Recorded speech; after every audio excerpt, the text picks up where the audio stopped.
Good morning, students. A warm welcome to you all for your online classes from today. So we know it's a unique, hard situation for all of us. At the same, we also know that the great things never come from a comfort zone. You really need to work. The harder you work for something, you will really feel great when you achieve it. Right? It has said the harder you work for something, the greater you will feel when you achieve it. And knowingly or unknowingly, this situation has given a learning platform for all of us. So better we take even this pandemic situation as a good opportunity for learning process. And all of us have that potential to do what we dream about. The more things you do, the more you can do. If you feel I can't, it is impossible. But if you do more things, you will have more to do. So with hoping for the best, and with the positive thoughts, let's begin our classes. We can still do it, we will, right? So we'll begin our online classes from today, and again welcome you for your bio classes. So now, what is biology? Biology. So always we know that logy meaning it is to study. Logy is to study. Bio it is life. So study of life, you call it as biology. Initially we divided this as botany and zoology. Botany and zoology. The plant life were studied under botany and animal life were studied under zoology. But for your class, we don't separate as botany and zoology. They have been included as a single subject. So let's see what are the syllabus, like what chapters you need to study. So totally you will have to write the theory paper. The theory paper is for 70 marks. And you'll get 3 hours for this. And minimum passing marks is 21 marks, but we always expect the maximum from you all. That is the minimum marks which you have to score in your theory paper. And practical is for 30 marks. Yeah, theory paper is for 70 and 21 will be the passing marks, but we expect complete 70 marks from you all, and practical is for 30 marks. So for this 70 marks, you need to study 5 units. So this is your syllabus. So totally we have 5 units consisting of 22 chapters. So here in the unit 1, the chapter 1 is called living word, where you are going to study what exactly you mean by living. And you know that each organism has been given a scientific name, and how are this naming done, and what is the basic for classification. So all that you are going to study in this first chapter, and then it is the biological classification, where you need to see there are 5 kingdom classification. The 5 kingdom classification includes Monera, Protista, Mycota, Plantae, Animal. So all this kingdom you have to study, and then particularly we are going to study regarding the plant kingdom. Out of 5, these 2 are the last, plant and animal. You are going to study in detail of plant kingdom. Again, plants are divided into algae, bryophytes, pteridophytes, gymnosperm, angiosperm, like that. So that you are going to study under plant kingdom. Under animal kingdom, again you have different phylums, totally 11 phylum you are going to study, like Porifera, then Annelida, Arthropoda, Mollusca, Aschelemanthus, and Chordata, Hemichordata, like that 11 phylum you have to study under this chapter. Clear?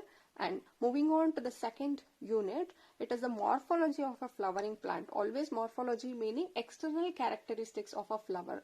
So when you look at a plant, what are the external organs which you can see?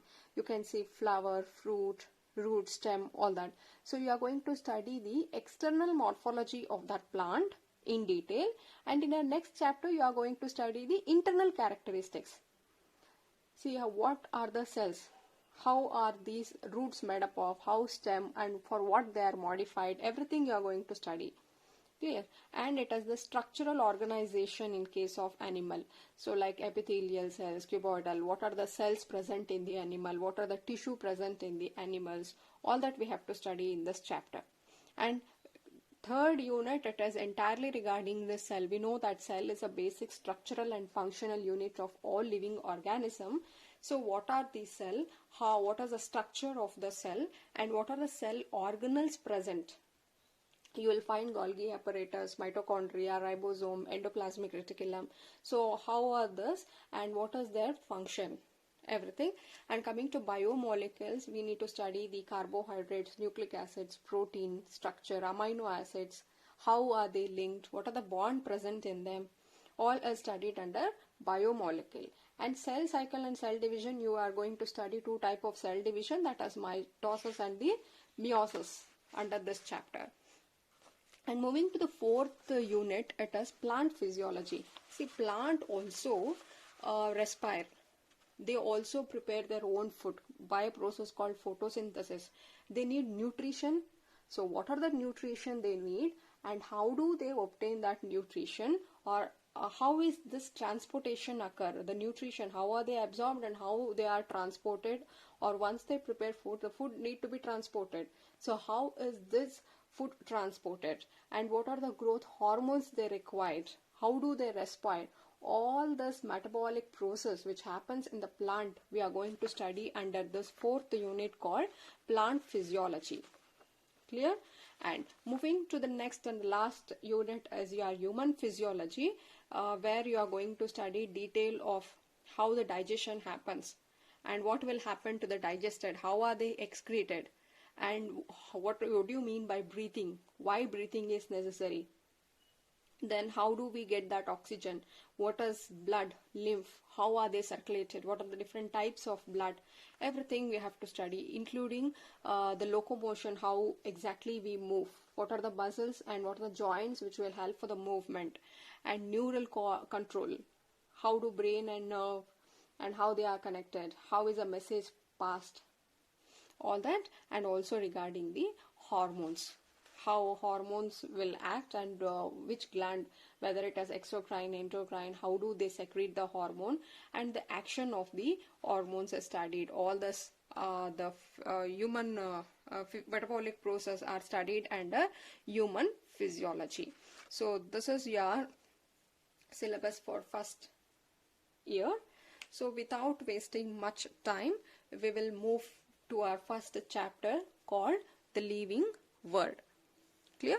So the living world, chapter 1.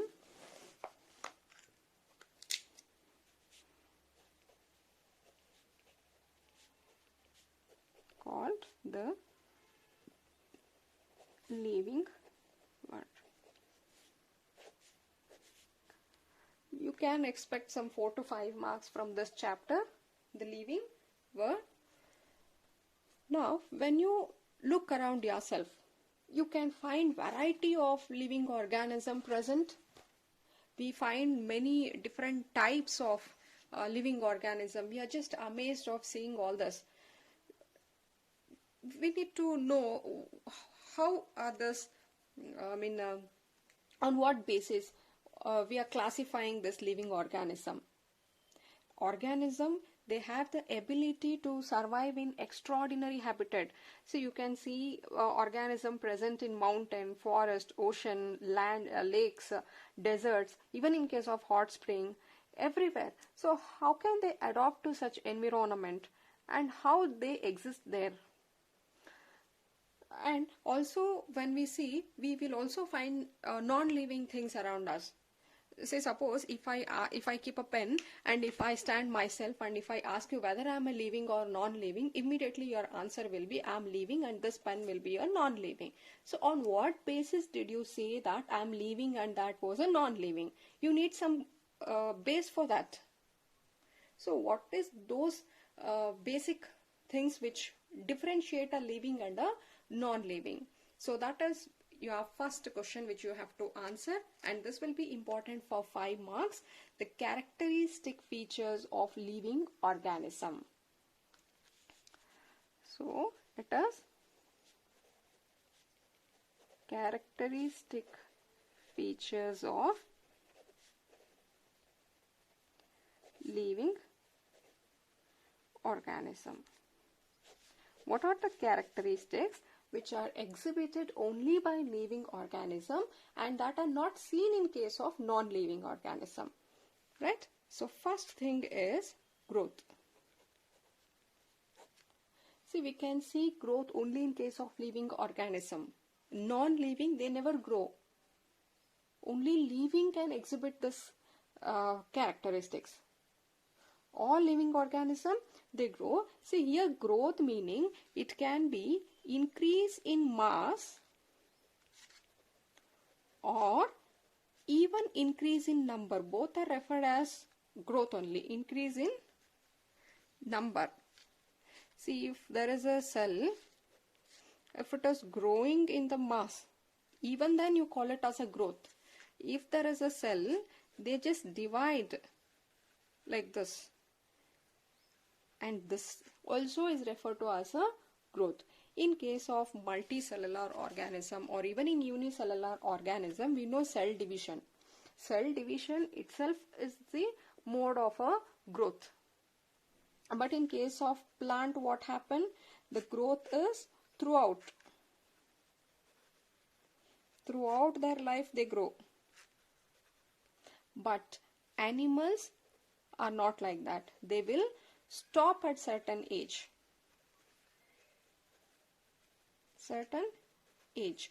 Initially we grow. After attaining a particular age, the growth of humans or animals will stop. Whereas plants are not like that.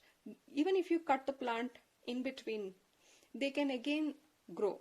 They can grow throughout their life. This is a unique characteristics exhibited by the plant.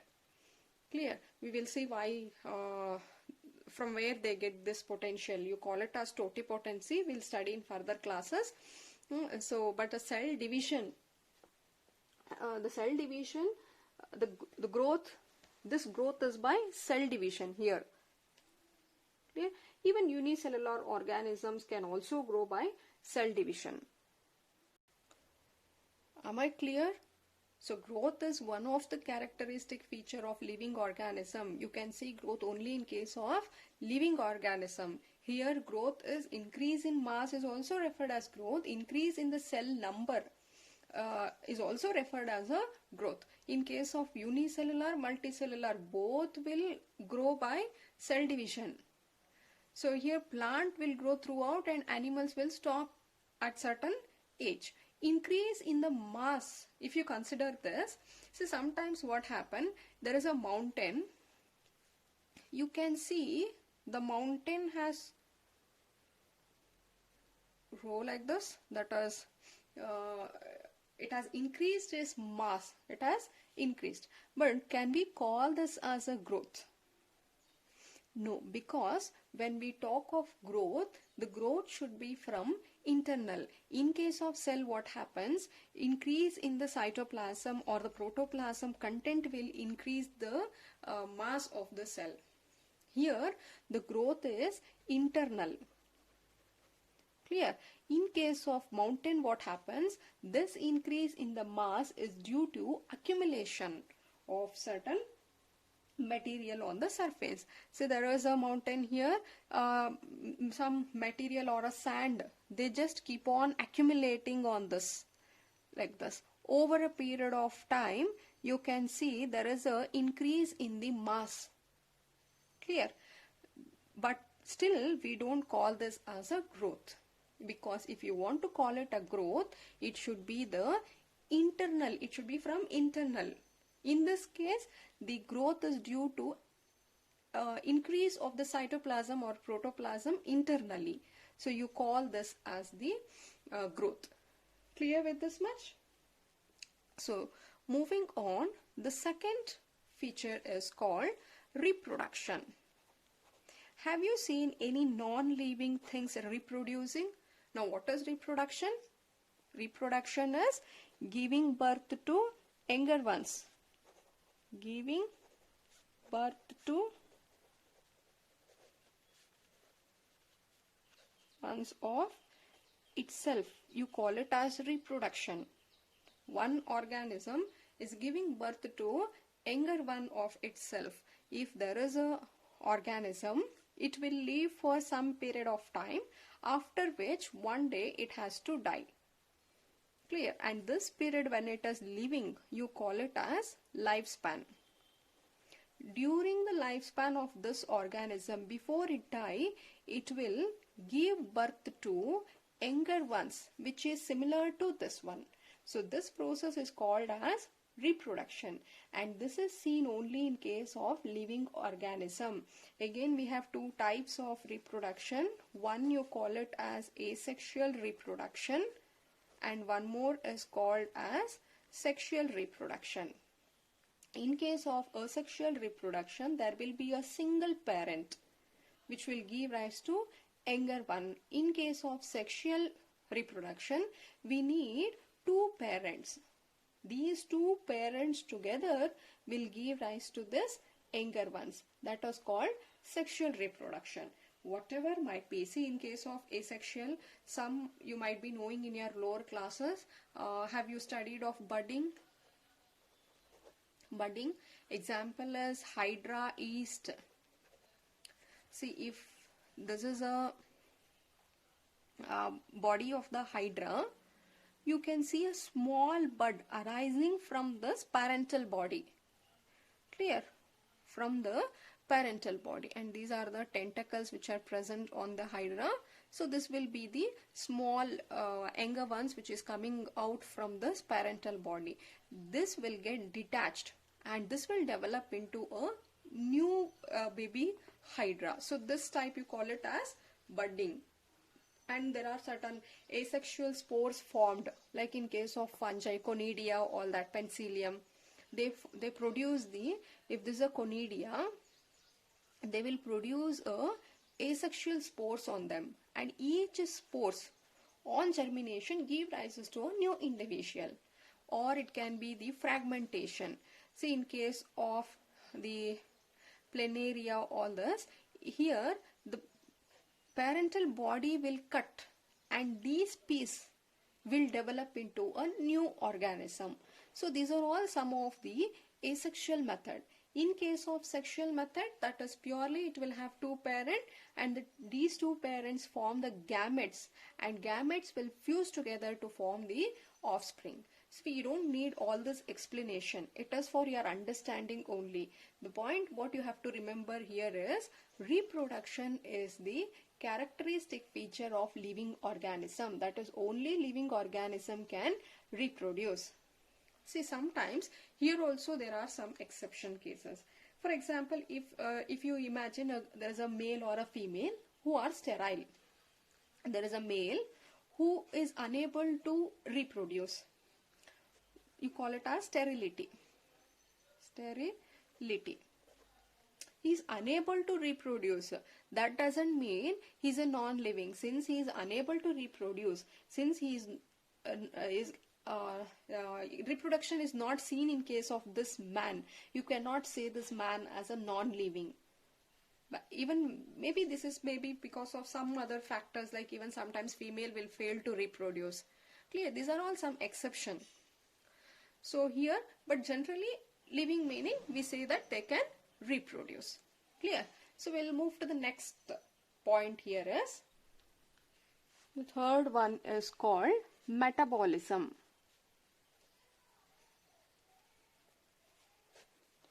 So now, what is metabolism? The sum total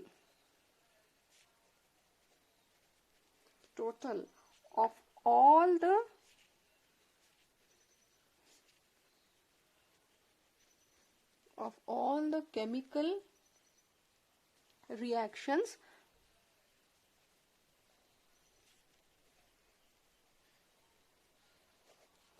occurring in our body is called as metabolism.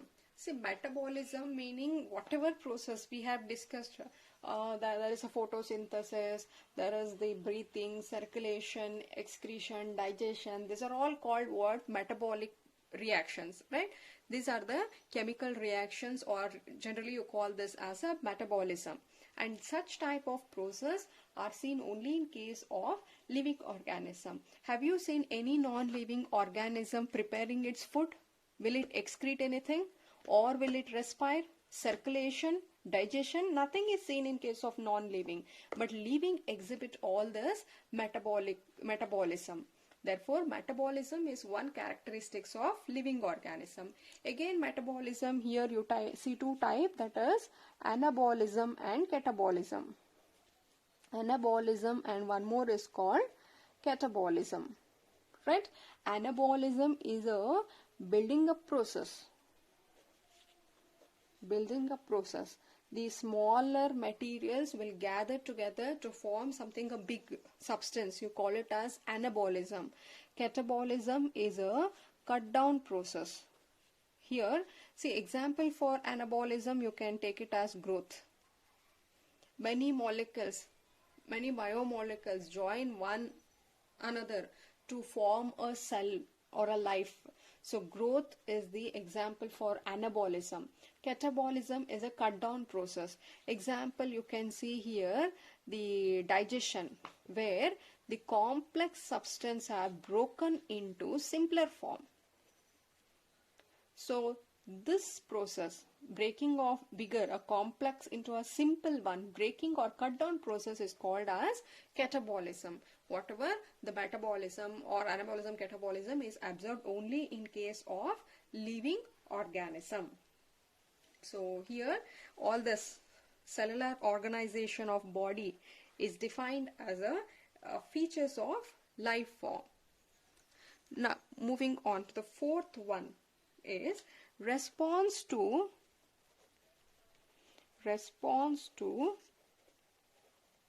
external stimuli.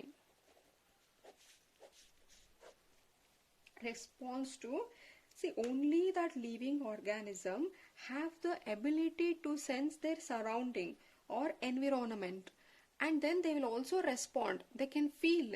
See, if it is outside very hot, I can feel it. If it is cold, I can feel it. If it is windy, rainy, I can feel it.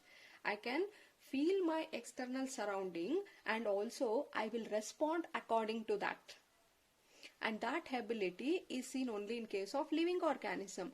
If a non-living organism is left in any surrounding, they can't feel that surrounding also, and they don't even respond for it. So this is one of the characteristic feature of living organism, right? Even plants will also respond.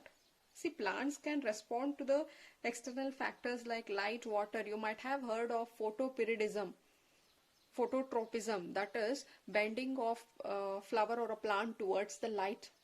They respond to light, they respond to water. Where there is water, the roots will move towards them, geotropic. So plants will also respond to the factors like light, water, temperature, and even for other organism also. Clear, photoperiodism and all that things. So here all organism, I can say all organism, they are aware of their surrounding. But humans are only organism who is aware of himself too. Meaning we have that self-consciousness. We have that